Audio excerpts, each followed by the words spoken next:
me gustaría aclarar a algunos presentes que se han enfadado porque dicen que no le hemos cursado la invitación. Primero, que esto es un acto de adivia, intentando sensibilizar a todos de que la accesibilidad no es un privilegio, sino es un derecho de las personas, y si hacemos los entornos accesibles y los servicios, facilitamos la vida de todo el mundo, que es un segmento turístico que se pueda atraer. Y estamos intentando crear sensibilidad. Nosotros no entramos en temas políticos de nadie, porque no es un tema que nosotros estamos dispuestos a tolerar, porque no cabe aquí. Lo hemos hecho la invitación a todos los colectivos de la zona sur, al igual que lo hicimos en el norte, igual que lo hemos hecho en los medios informativos, invitándole a todo el mundo a participar que quiera aquí. Y eso es lo que intentamos. Así que le pido, por favor, que todo el mundo que quiera estar aquí es libre y que aquí no es un tema de ninguno. El Cabildo y la ONCE han colaborado y el Ayuntamiento de Pájara le hemos pedido la patrocinación del tema. Las jornadas las hemos organizado con nuestros técnicos, el temario y demás, y permitimos que todo el mundo pueda opinar y aportar cosas, que es lo único que tratamos, y nos ponemos a disposición de todo el mundo. Muchas gracias por la aclaración que hemos hecho. Comenzamos la segunda parte de la jornada y lo primero que va a traer ahora mismo, vamos a explicar lo que es un plan de accesibilidad y movilidad, que conjuntamente son soluciones para todos los problemas que estaban ustedes viendo antes ahí. También hay que decir que el Ayuntamiento de Pájara, el Grupo de Gobierno, desde que contactaron con nosotros a principios del año 2017, se han intentado hacer cosas. A nosotros nos plantearon que no sabían cómo comenzar y demás, que ellos carecían totalmente de cómo solucionar la cantidad de problemas por la orografía que tiene. Hay que ver que, por ejemplo, Morrojabre es un barranco y tiene unos problemas para conseguir cualquier permiso para adaptar un plan de accesibilidad. El plan de accesibilidad se ha hecho, se ha dejado un poco a un lado el tema de los barrancos y demás, que se está tramitando todo ello, pero eso ya los compañeros de la empresa del señor Hermenegildo van a explicar lo que es el plan de actuaciones que vamos a hacer ahí. Pero sobre todo hay que tener en cuenta que se ha hecho muchísimo. Aunque no se vea visiblemente que se hayan asfaltado calles o edificios, hay ahora mismo un plan hacia dónde se quiere ir. Hay soluciones individuales, se han acometido un montón de soluciones a muchos de los vecinos. Hemos actuado en casi 30 vecinos del municipio, arreglando un tema muy importante que nadie se les pasa. Las personas discapacitadas que viven en el municipio de Pájara tienen que desplazarse al centro ocupacional de Gran Tarajal. ¿Usted sabe cuánto diariamente tardan esas personas? 5 horas. Desde que el ayuntamiento nos facilitó la información, hoy en día tardan 2 horas y media cada día. Por lo tanto, hemos reducido a más de la mitad el tiempo. Para una persona discapacitada es su vida. Entonces, se están actuando ahí, se han actuado un montón de decisiones personales. Una persona ciega que se vio desamparada, se le dio cobertura, y se están actuando, por ejemplo, en el Colegio de Morrojabre, el próximo año van a haber niños discapacitados y carece la infraestructura de un ascensor para hacer que pueda acceder a las clases, y muchas cosas más. Se ha creado un fondo económico para intentar solucionar el problema de adaptación de la vivienda, que es con pequeñas partidas, muy pequeñas, a lo mejor con un plato de ducha o con un pasamanos le podemos facilitar la vida a la gente. Y eso lo está haciendo el Grupo Gobierno, pero también la oposición está aprobando todas esas cosas. Nosotros estamos contentos con el Ayuntamiento de Pájara porque nos han escuchado. Ellos nos han preguntado, ¿qué podemos hacer? Yo le dije, no hacer nada. Empezar a planificar, que es más fácil planificar y hacer las cosas bien que improvisar, porque ahora mismo, estábamos diciendo antes, Antonio estaba explicando una serie de cosas. Por ejemplo, en la entrada al muelle de Gran Tarajal, hace 10 días han hecho unos pasos de peatones que no están ni pintados ni cumplen las normativas de accesibilidad. Y eso es un incumplimiento de la ley. Y a partir del 1 de mayo nosotros no vamos a tolerar más nada, porque hay medios para poder actuar y no podemos permitir que se hagan obras nuevas que no cumplan la accesibilidad. Han tenido 7 años para ir adaptando todas esas cosas y vamos a exigir el cumplimiento. Lo único que tendemos una mano para sumar todo, y esto es importante. Por eso el eslogan de la jornada es Pájara para todos. Vamos a dar paso ya al siguiente ponente. Diego Anaya es un hombre que es ingeniero de movilidad, ingeniero superior, y va a explicar un poco todo lo que nosotros estamos yendo por todos los ayuntamientos y hemos ido. Vamos a ir por todos los colectivos. Independientemente de esta jornada, nos vamos a dirigir también al sector empresarial individualmente. Y antes de comenzar, algo que he obviado, hoy hay 2 personas en la sala que cumplen años y hay que felicitarle tanto a la compañera Alicia Roger como a Antonio Hormiga. Así que felicidades para todos, los 2. Continuamos. Hola, ¿se me escucha? Sí, vale, voy a hacer así el micrófono todo el rato, intentaré hacer también la exposición de pie. Muchas gracias a todos ustedes por estar aquí. Hay legislación que nos obliga a cambiar las ciudades, que han venido, bueno, tenemos muchas noticias de que las ciudades están cambiando, se está poniendo el foco en hacer ciudades más humanas y hacia las personas. Yo soy especialista en movilidad, es uno de los aspectos importantes para que las ciudades sean lugares donde encontrarnos las personas, de socialización y encuentro, preferentemente a que sean lugares de tránsito. Y en cuanto a accesibilidad, pues también Antonio nos ha comentado un montón de incumplimientos de la ley. Como decía José, han sido muchos años de incumplimientos, y solo añadir el detalle no menor de que parecía y no pasaba nada, y siempre insisto en que ahora el gran cambio es que hay una fiscalía de accesibilidad, una en la provincia, si no me equivoco, de Tenerife y otra en la provincia de Las Palmas, y va a haber una persona desde Fiscalía que a los técnicos y a las técnicas pues nos va a pedir cuentas seguramente cuando no cumplamos accesibilidad. Y asociaciones como Adivia o gente que realmente se está afectando muchísimo a la vida de las personas en no cumplir estas leyes, y ya hay con mano izquierda y desde se ha ido por las instituciones planteando soluciones y no problemas, pero el cansancio es grande, y también llegará el momento donde, después de haber informado de cómo se hacen las cosas bien, de que dejen de improvisar, de que tengan planes de accesibilidad y de movilidad, pues bueno, pues también quien quiera seguir incumpliendo, esperemos que ya no siga no pasando nada, sino que bueno, desgraciadamente pues tendrá que ser por la vía de judicial, pues tener que adaptarnos, ¿no?, a lo que la ley nos exige, que como nos contaba Antonio, nos hablaba de una ley ya de 2011 que nos exigía que en 2000... vale, no me hace falta, gracias. En 2015 ya tenía que ser todo adaptado, ¿no?, tanto espacios nuevos como existentes. Y incluso, bueno, se siguió incumpliendo, y el último decreto legislativo de 2013 dio otra nueva fecha y lo llevó hasta 2017. Donde a partir de 2010 ya todos los edificios y espacios públicos urbanizados debían cumplir la ley de accesibilidad y ser accesibles, y todo lo existente tenía de plazo hasta 2017. Y por eso estamos viendo en pantalla pues este recordatorio legislativo y en grande pues la palabra de que llegamos ya muy tarde. ¿De acuerdo? Entonces voy a explicar brevemente en qué consiste un plan de accesibilidad, en este caso un plan municipal de accesibilidad. Que es, vamos pasando, no es otra cosa que un plan de actuación con un objetivo muy claro, ¿no?, que es hacer gradualmente el entorno accesible. Lógicamente tenemos el desastre que hemos visto y que nos ha explicado Antonio con detalle. Partimos de lugares totalmente inaccesibles, y que progresivamente no se puede hacer todo accesible de golpe, y por eso un plan y dejar de improvisar pues tiene su sentido, porque ahora explicaré por qué, porque tiene un plan de etapas y hay zonas más urgentes donde actuar que otras, ¿no?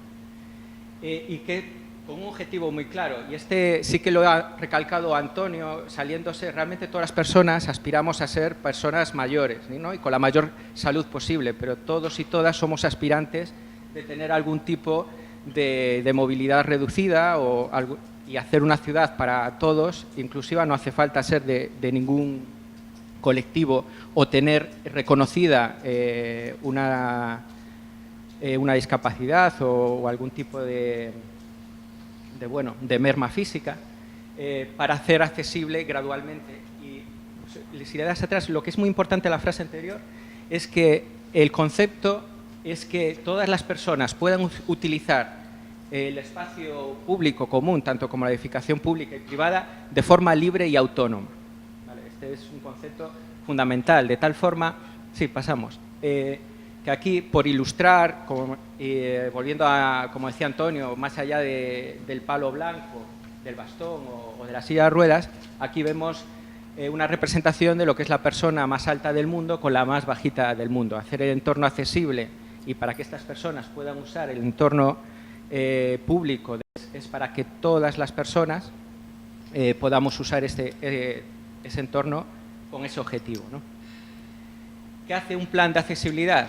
Evalúa el nivel de barreras, ¿no? Hace una fotografía de lo que tenemos, cómo tenemos el espacio, evaluamos las barreras físicas que tenemos, definimos las actuaciones necesarias para hacer ese entorno accesible y lo valoramos económicamente y lo programamos por etapas, de tal forma que las zonas, ahora veremos, más sensibles, más concurridas, las atendamos primero y dejemos en el plan de etapas para al final atender zonas igual pues menos concurridas o áreas menos sensibles. ¿De acuerdo? Y esto sí es muy importante. No sé si la gente, si conocen ustedes la cadena de accesibilidad, ¿no? Que ahora entraremos a ella, pero estas acciones se vinculan entre sí y pasamos diapositiva, y es muy importante entenderlo como una cadena que no debe ser rota, que en cuanto rompemos esa cadena de accesibilidad, hemos roto la accesibilidad. ¿Qué me requiere? Imagínense que cada uno de estos cuadraditos pues son los eslabones de esa cadena que debe estar perfectamente enlazada. Si tenemos esos eslabones son el espacio público, ¿vale? El dominio público, las calles, los edificios de uso público, los elementos de transporte y los sistemas de comunicación. De tal forma que si metemos un montón de dinero público en hacer la calle totalmente accesible, pero el edificio de uso público no lo es, o el del transporte o el sistema público, aún no hemos hecho nada. Si yo de mi casa puedo salir o no puedo ni salir, si mi edificio no está adaptado y no puedo salir de mi casa al espacio público, ya tengo rota la cadena de accesibilidad, no puedo ir a ningún lugar. Aún teniendo mi edificio adaptado y teniendo el espacio público también adaptado, si luego llego a la parada de guagua y no la puedo usar o no me puedo comunicar porque no está rotulada de qué guagua me lleva hasta qué sitio, horarios, etcétera, y si cuando llega la guagua no me puedo subir en ella, de nada sirve haber hecho el espacio público totalmente accesible. Esa guagua que me recoge debe ser accesible, la debo poder usar y en la parada donde me deje ser totalmente accesible y volver a un espacio de dominio público accesible. Si todo eso se ha cumplido, pero resulta que el edificio público al que llego no lo es, yo no he podido de forma libre y autónoma salir de mi casa y hacer una gestión, por ejemplo, en el ayuntamiento, ¿no? O alojarme en un hotel. Por eso creo que, si no se entiende, luego me van preguntando, pero es fundamental actuar, y un plan de accesibilidad lo hace en estos 4 aspectos, porque de nada sirve resolver uno sin resolver el otro. Hay que entenderlo como cadena de acciones y como una cadena de accesibilidad que no debe estar rota, porque si luego llego al ayuntamiento y no me puedo comunicar, ¿de acuerdo? Pues tampoco estoy pudiendo, pues nada, realizar, pues ejercer el derecho que tengo, ¿no?, a poder usar, igual que cualquier otro ciudadano, pues por los servicios públicos. Pasamos de diapositiva. Por ejemplo, bueno, estos son ejemplos del Ayuntamiento de Puerto. En el edificio, en este caso en el Ayuntamiento, la entrada para personas con silla de ruedas pues se hace por la zona de detrás, pero bueno, no quiero entrar tampoco en detalles, simplemente quiero dibujarles qué es un plan municipal de accesibilidad y de qué consta, ¿no? Nos vamos a los elementos de transporte, lo que he dicho antes, que la guagua que llegue a esa parada pues debe ser accesible, no solo la guagua, sino también, pasamos diapositiva, la marquesina que me reciba, que ninguna de estas está cumpliendo la norma de accesibilidad, la ley de accesibilidad o la ordenanza ministerial, que es muy clara para los técnicos cómo es una marquesina, qué dimensiones debe tener, guías direccionales, zona de parada de guagua, etcétera. Todo esto para los técnicos está muy definido ya hace tiempo. Vale. Pasamos, los sistemas de comunicación también implican a las páginas web, no solo las páginas web. Por ejemplo, para llegar a esta sala hoy, compartiendo con Eladio el ascensor y con Quique, pues hemos visto que el ascensor, pues aunque tenía el micrófono donde nos podía anunciar apertura y cierre de puertas, en qué planta estábamos, pues no estaba operativo, no estaba funcionando. Una persona invidente no podría saber en qué planta está ni si se están abriendo o cerrando las puertas, ¿no? Esto es un ejemplo de que los sistemas de comunicación deben estar operativos, también en una marquesina, que muchas veces tienen un botón para que te digan qué parada guagua, para ahí de guagua y a dónde te lleva, ¿no? O que esté en el sistema braille, etcétera, o el tamaño de letra. Ya digo, para los técnicos todo eso está muy normalizado y está ya muy definido. Eso es una cuestión de responsabilidad y de aplicar la normativa que hay, ¿no? Pasamos. Aquí lo que se ha hecho en accesibilidad es algo bastante terrible, porque a veces en nombre de la accesibilidad hemos hecho todo lo contrario. Hemos hecho un rebaje mal hecho y nos hemos sacado una foto diciendo el ayuntamiento hace obras de accesibilidad. Y realmente lo que ha hecho es una improvisación que no va de ningún sitio a ninguna parte y que más que estar resolviendo un problema, muchas veces, pues bueno, así se ha resumido en una foto y a veces no desde la maldad, sino creyendo que con hacer un rebaje estás haciendo algo bueno, pero realmente, viendo la cadena de accesibilidad o para qué funcionan estas cosas, si haces algo aislado e improvisado, como decía José, no estamos haciendo nada. Es más, estamos haciendo un flaco favor a la accesibilidad, porque usamos su nombre, pero no resolvemos nada. Y entonces, frente a ese vicio de la improvisación, hemos propuesto desde el equipo técnico y con José que por favor se deje de improvisar y que se planifique, para que tenga un sentido las cosas y el dinero público que invertimos en accesibilidad.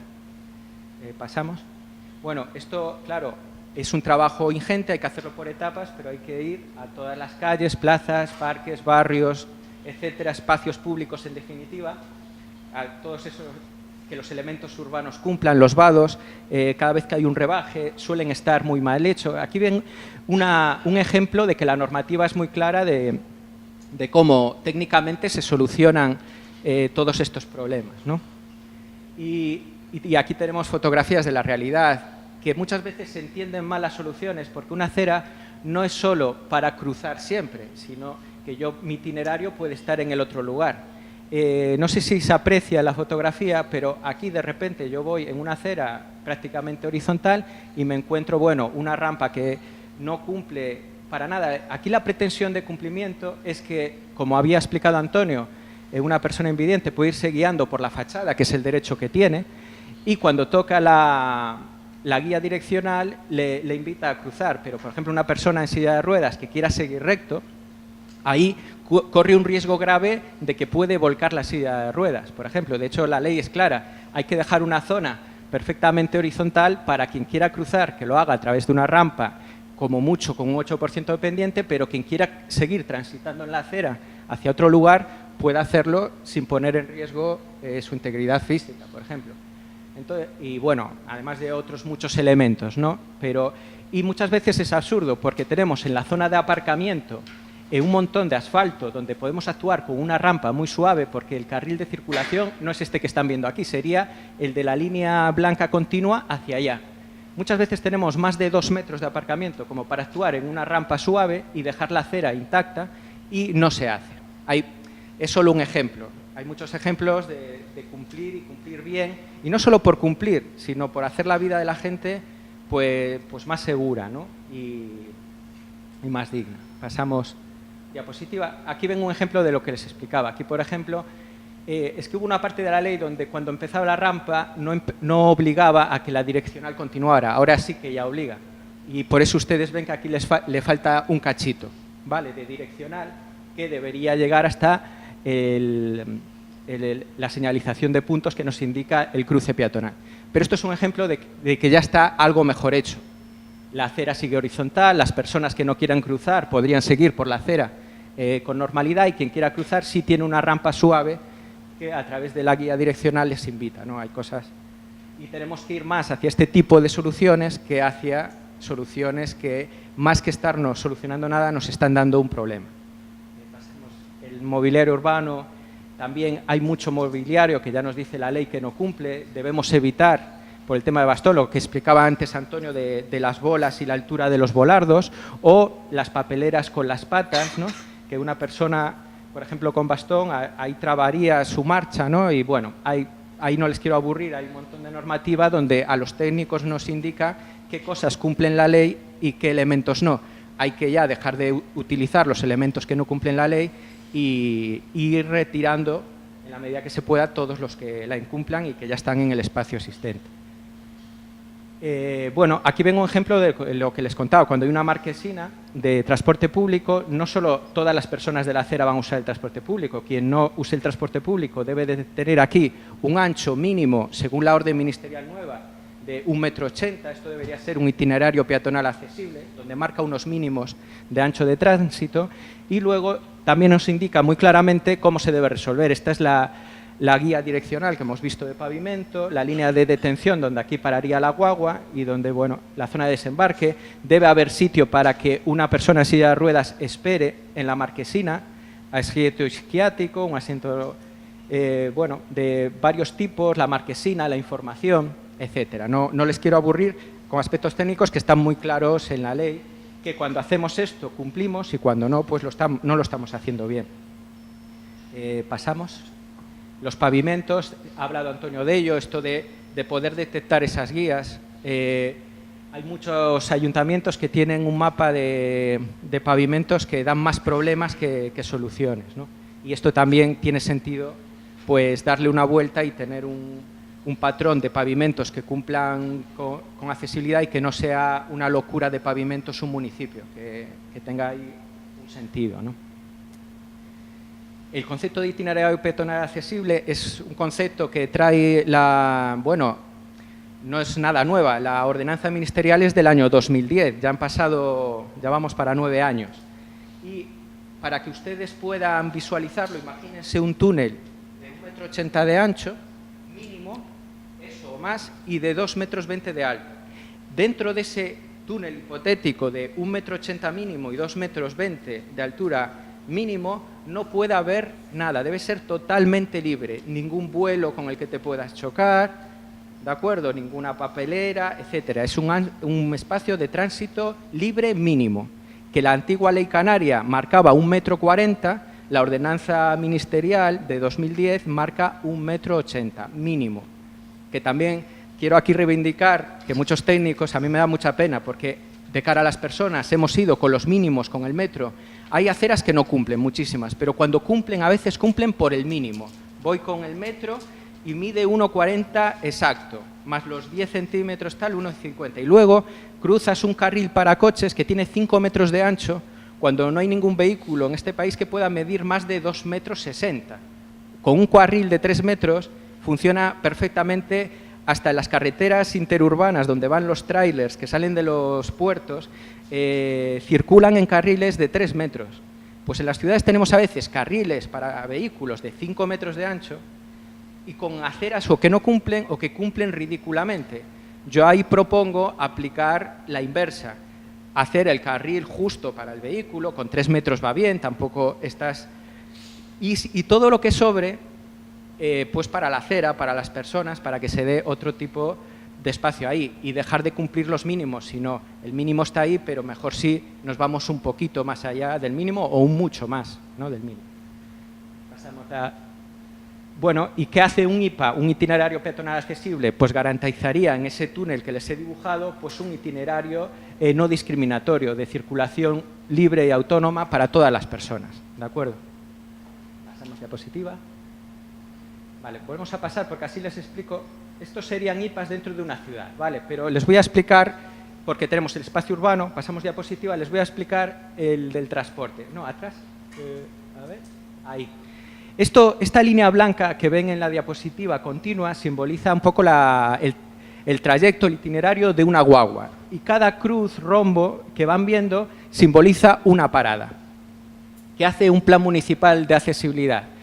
Ante una ruta de este tipo de guaguas, ¿tiene que actuar en todas las paradas? Pues igual no es viable actuar en todas de una vez. Entonces plantea un plan de etapas. Por ejemplo, aquí está planteando 5 etapas y nos dice en qué paradas y en qué itinerarios va a actuar primero. Deja para la 5ª etapa los últimos a actuar, que son los menos concurridos, y se centra en los más importantes. Por ejemplo, en este caso, en la parada 5, 8 y 11, que son las que están en color blanco, son en las que actuará primero. ¿Por qué? O bien porque conectan con el trabajo, o bien porque conectan con el ayuntamiento, sitios o en lugares sanitarios, ¿no?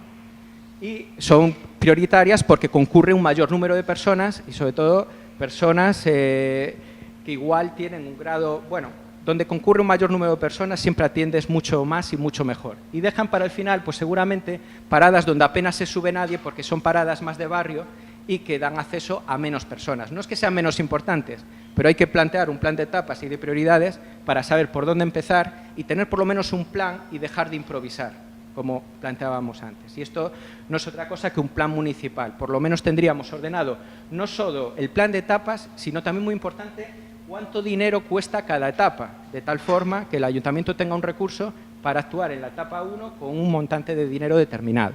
¿De acuerdo? Pasamos. Como hacer un plan lleva tiempo, claro, imagínense, hacer un análisis y diagnóstico de todos los edificios públicos, las aceras, el transporte público, cómo lo tenemos, qué debería tener y demás. Es un trabajo técnico laborioso, lleva meses, muchos meses. Eso no quita, porque la ley lleva años que no la cumplimos, ¿de acuerdo?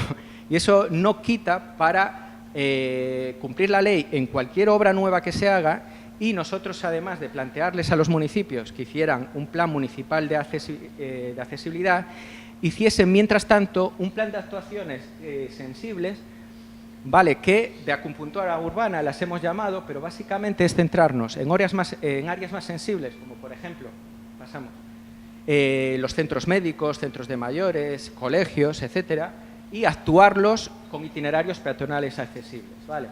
Pasamos, el entorno sanitario, por ejemplo, bien. En Puerto Rosario les planteábamos, por ejemplo, tienen 2 centros de salud y un hospital. Pasamos, tienen 7 farmacias y parece lógico, y aunque hacer un plan lleve tiempo, conectar, pasamos diapositiva, conectar esos centros médicos con su farmacia más cercana, sin duda, sí o sí, cuando esté terminado el plan de accesibilidad, va a estar contemplado. No habremos improvisado, y este tipo de itinerarios deben quedar recogidos en todo plan municipal de accesibilidad, ¿de acuerdo? Y entonces, pues esa es una tarea que les aconsejamos que desde ya estén conectando y resolviendo. Pasamos diapositiva. Por ejemplo, el Centro de Salud Puerto Rosario 2, si ustedes se fijan o han estado allí alguna vez, es como una isla inaccesible. Veremos que en todo su perímetro no hay ni un solo paso de peatones que comuniquen a una acera con otra. Si ustedes dan una vuelta al edificio, no verán un solo paso de peatones, que eso ya es grave, porque al final funciona como una isla. Y por eso, pasamos diapositiva, esta foto, que es del Google Earth, no está buscada ni esperando a propósito que pasara nadie por ahí. Cualquiera que en el Google Earth use el Street View y baje ahí la imagen, pues verá que efectivamente no hay pasos de peatones alrededor ni rebajes adecuados, de tal forma que la gente en silla de ruedas, y ocurre mucho en muchas ciudades, usan el asfalto, porque mientras que por las personas no nos hemos preocupado mucho en muchos años, por los vehículos sí lo hemos hecho siempre. Y las personas que se mueven, por ejemplo, en silla de ruedas, tienen perfectamente claro que esto les garantiza la accesibilidad. Y aun jugándose la vida, vemos a muchas personas usando el asfalto. Lo hemos visto incluso en Puerto, en las autovías y demás. Hay chicos que van en silla de ruedas, y yo los he visto en la autovía de entrada a Puerto con la silla de ruedas por ahí. Y sí, es una locura, pero también es una locura una ciudad que no te invita a usar nada, ¿no? Entonces, o se muere en casa o se muere en la autovía. No sé qué pensará ese chico, pero sin duda hay mucha gente que está jugándose la vida usando el espacio en el que sí que nos hemos preocupado. Esto recuerdo una frase no recuerdo ahora el escritor, pero sí decía que nos hemos preocupado mucho más por la crianza de vehículos que por la crianza de niños o de personas. Y es cierto en el sentido de que cuando vas a una ciudad, en el asfalto no tienes ningún problema, pero los tienes todos en las aceras, ¿no? Por ejemplo, en los espacios peatonales. Y bueno, seguimos pasando diapositivas, seguimos centrados, ya les había explicado que es un plan municipal de accesibilidad, y ahora estaríamos en la acupuntura urbana, que pueden hacer desde hoy para ir haciendo accesible gradualmente el entorno. Pues también el diseño, por ejemplo, de las paradas de taxi, que están muy mal diseñadas. Esto no sé si se percibe, pero es una rampa terrible, ¿no? Y luego no tienen resuelto cuando desembarcas de un coche accesible, normalmente por la parte trasera del vehículo, pues tienes que tener un vado, ¿no? Que, por cierto, aquí tampoco hay paso de peatones, hay rebaje, bueno, falta en direccional, botón, falta de todo, pero además te están invitando a usar una rampa para acceder a urgencias, donde tanto empujar para subir como bajar una silla de ruedas es muy limitante, cuando simplemente un diseño de la parada de taxi en un lugar más accesible en horizontal, por ejemplo en este caso en la cota de arriba, solucionaría mucho un montón de problemas, ¿no? Es solo un ejemplo del qué hacer mientras tanto. ¿Pasamos? Pues lo que les contaba, el ámbito de social y de mayores, actuar en colegios. Hay un montón de zonas preferentes donde podemos actuar desde ya sin esperar al plan municipal de accesibilidad. Así también en el ámbito del transporte. Pasamos. Diapositiva. En el ámbito turístico. Y bueno, y finalmente, pues nada, última diapositiva, un par de pases más y ya con esto termino. Una más, que así queda con lo de Adivia. Muchísimas gracias por su atención. Lo que he querido trasladarles, si ha sido así, es que es un plan municipal de accesibilidad, en qué consiste y en no esperarse a que se redacte. Hay muchas cosas que hacer desde hoy y nosotros aconsejamos que se atiendan ya estas necesidades sin esperar a un plan. Pues lo dicho, muchas gracias por su atención. Si tienen alguna pregunta.